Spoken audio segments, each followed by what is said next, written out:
Selamat malam Mirsa, Anda menyaksikan One on One bersama saya Dwi Anggia. Mirsa, 24 Februari lalu, masyarakat Indonesia menjadi saksi diluncurkannya Daya Anagata Nusantara atau Danantara. Di sini dengan tujuan untuk memaksimalkan investasi yang dilakukan oleh pemerintah dan juga membuka peluang pertumbuhan ekonomi berkelanjutan serta menciptakan lapangan kerja. Ada tone atau vibe positif optimisme yang dihembuskan oleh Presiden Prabowo dengan meluncurkan super holding ini. Tapi di antara optimistis ini juga muncul pertanyaan publik atau kegelisahan, keresahan dari masyarakat terkait apakah ini bisa berjalan dengan baik, kemudian bagaimana sistem pengawasannya, dan apa jaminannya bahwa mega project ini akan berhasil. Malam ini saya akan berbincang langsung dengan orang nomor 1 di Danantara, Kepala Badan Pengelolaan Investasi Danantara. Selamat malam Pak Rosan Roslani. Selamat malam Mbak Anggia. Terima kasih loh Pak Rosan, hujan-hujan Jumat datang ke studio TV One. Dengan senang hati. Ya, untuk menjelaskan ini, Danantara, kalau secara harfiah Daya Anagata, ini dari bahasa Sanskerta ya. Daya kekuatan energi, Anagata itu masa depan Nusantara. Ini bisa dibilang bahwa harapan masa depan Indonesia ada di sini, sangat besar. Kita sudah tahu dana atau aset yang akan dikelola 900 miliar dolar atau sampai 14.700-an triliun, bukan dana yang sedikit. Dan rasanya wajar Pak Menteri kalau masyarakat mempertanyakan ini uang-uang kita masyarakat, karena ada 300 triliun ya dari efisiensi anggaran yang dimasukkan akan dikelola. Sebelum nanti Pak Menteri menjawab, mungkin bisa dijelaskan secara singkat kepada pemirsa One on One biar paham dulu ini makhluk apa ini si Danantara ini. Oke, terima kasih Mbak Gi.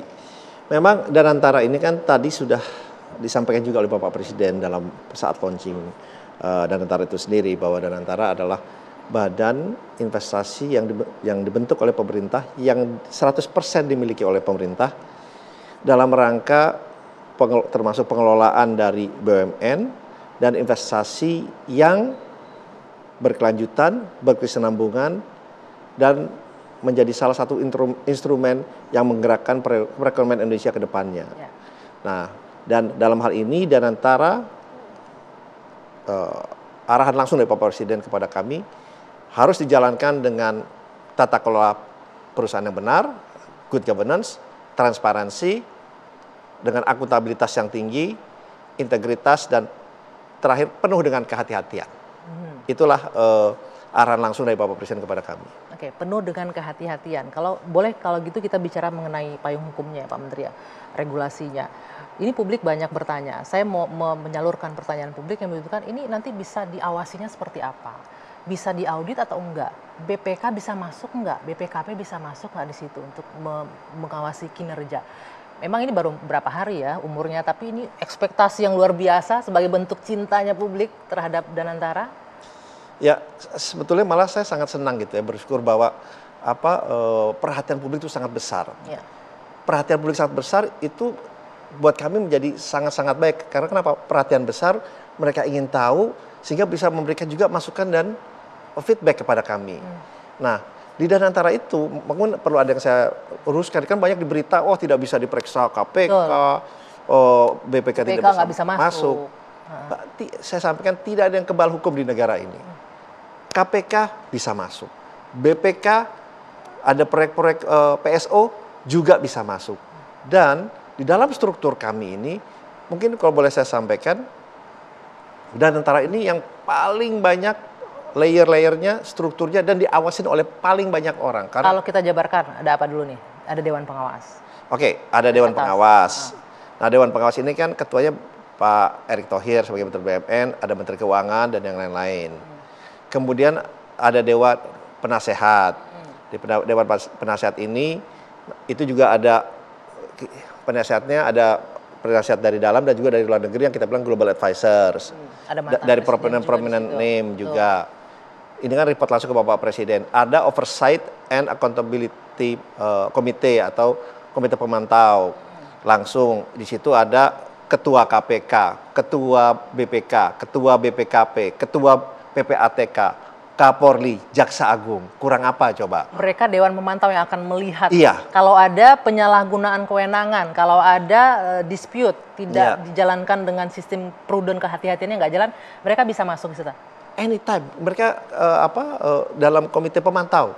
yang mereka bisa memantau dan memerintahkan anytime untuk masuk kepada Danantara ini. Belum lagi ada layer-layer komite, ada komite resiko, komite investasi, komite etik, komite yang lain-lain di setiap layer gitu. Jadi ini benar-benar perangkatnya kita ambil standarnya sesuai dengan standar internasional dan juga standar yang dimiliki oleh benchmarking dengan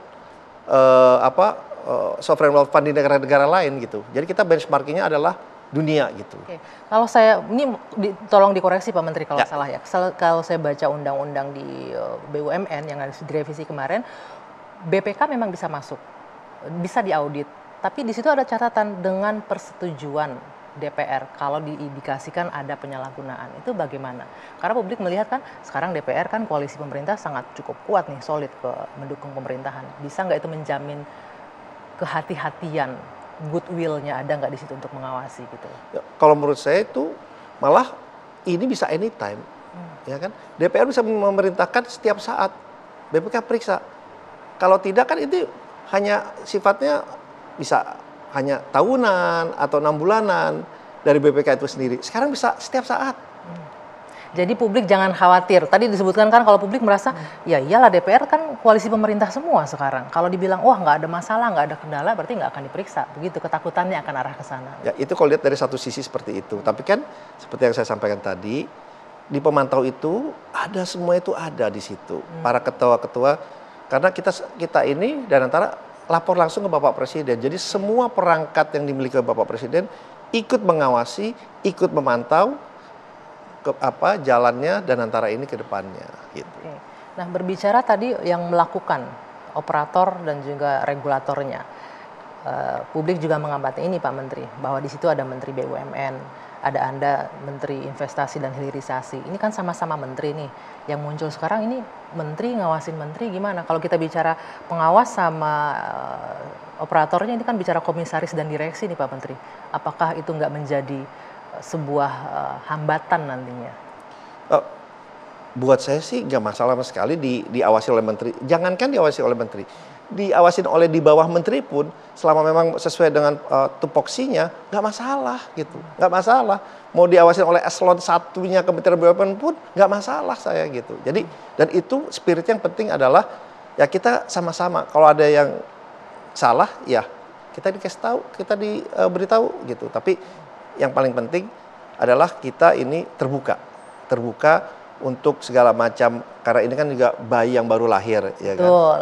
Bayi yang baru berapa hari umurnya ini? Baru berapa hari. Tapi bayi baru lahir, tapi ekspektasinya sudah tuntutannya tinggi. sudah sangat tinggi. Iya, udah disuruh lari gitu. Nah, kan padahal kan ada step-stepnya mesti merangkak dulu, ya kan? Okay. Yang penting fondasinya ini kuat dan benar. Kenapa dituntut tinggi? Karena nih bayi bawa emas yang banyak sekali gitu Pak Menteri. Jadi itu kekhawatirannya. Nah, kemudian nanti kita juga akan bahas kalau untuk kita bicara BUMN, untuk seorang direksi BUMN itu kan ada fit and proper test Pak Menteri. Nah ini posisinya Anda langsung ditunjuk oleh Presiden. Apa jaminannya bahwa ini akan berjalan dengan baik dan menghasilkan dengan baik? Nanti akan dijawab di segmen selanjutnya. One on one harus jeda dulu sejenak. Kami akan kembali sesaat lagi.